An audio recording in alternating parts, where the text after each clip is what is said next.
यानंतर बातमी आहे आपल्या राज्यातून राजकीय वर्तुळातली ही बातमी आहे। मनसे अध्यक्ष राज ठाकरेंनी मुंबईमधल्या प्रसिद्ध सिद्धिविनायक मंदिरात दान चोरीचा गौप्यस्फोट केलेला होता।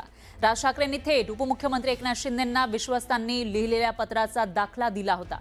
यावरून पुन्हा एकदा राजकारण तापलेलं आहे। सिद्धिविनायक न्यासाचे अध्यक्ष सदा सरवणकर यांनी सर्व आरोप फेटाळून लावलेत। सिद्धिविनायकाच्या विश्वस्तांनी तसं पत्रच लिहिलं नसल्याचा दावा सदा सरवणकर यांनी केलाय। सिद्धिविनायक मंदिरात चोरी करणारे चोरटे ठाकरेंच्या पक्षाच्या नेत्या विशाखा राऊतांचे कार्यकर्ते असल्याचा आरोप सदा सरवणकर यांनी केला। सदा सरवणकर यांनी केलेल्या या दाव्यामुळे राज ठाकरेंनी जे पत्र वाचून दाखवलं ते खरं की खोटं असा संशय निर्माण झालाय। नसलेलं पत्र, नसलेल्या ठिकाणी शिंदे साहेबांचं नाव आणि युतीमधल्या काही प्रमुख नेत्यांची नावं घेऊन जे बदनाम करण्याचा आणि हिंदूंचं आराध्य दैवत असलेल्या सिद्धिविनायकाला बदनाम करण्याचा जो काही घाट घातला जातोय याबद्दल आपल्याशी बोलावं। ज्या वेळेला आम्ही चौकशी केली त्यावेळेला आमच्या एक गोष्ट लक्षात आली, चोरी करणारे जे प्रमुख होते त्यांना विशाखा राऊत यांनी नोकरीला ठेवलं होतं आणि त्यांच्या ते जवळचे होते। इतर जे कर्मचारी आहेत ज्याच्यामध्ये चोरी केली गेली किंवा ज्यांनी चोरी केली बहुतांश हे कर्मचारी हे उभाटाच्या शाखेत जाण्या येणारे आहेत।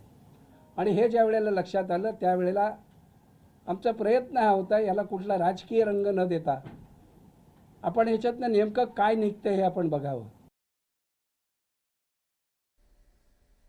निवडणूक आयोगानं राष्ट्रवादी काँग्रेस पक्षाच्या राष्ट्रीय अध्यक्षा सुनेत्रा पवार यांना पत्र पाठवले।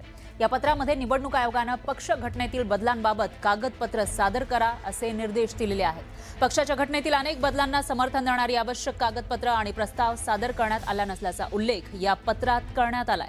त्यामुळे आता पुढे नेमकं काय होणार याकडे लक्ष आहे। निवडणूक आयोगानं जे पत्र पाठवलेलं आहे त्यामध्ये नेमकं काय म्हटलेलं आहे आपण बघूयात ग्राफिक्सच्या माध्यमातून। निवडणूक आयोगानं 27 जुलै 2026ला हे पत्र पाठवल्याची माहिती आहे। राष्ट्रवादीच्या राष्ट्रीय अध्यक्षा सुनेत्रा पवार यांना हे पत्र पाठवण्यात आलं आहे आणि पक्ष घटनेतील बदलांबाबतची कागदपत्र प्रस्ताव सादर करण्याचे निर्देश देण्यात आले। 26 फेब्रुवारी 2026 रोजीच्या राष्ट्रीय अधिवेशनाच्या ठरावात केवळ कलम 18(1) मध्ये दुरुस्तीचा उल्लेख आहे आणि राष्ट्रवादीनं कलम 6, 7, 12, 32 आणि 36 मध्ये सुद्धा बदल केले। या बदलांना मान्यता देणारे प्रस्ताव आयोगाला प्राप्त झालेले नाही असं या नोटिशीमध्ये म्हटलेलं आहे। या बदलाबाबतची वैध कागदपत्र आणि प्रस्ताव सादर करा असं या पत्रामध्ये निर्देश देण्यात आले।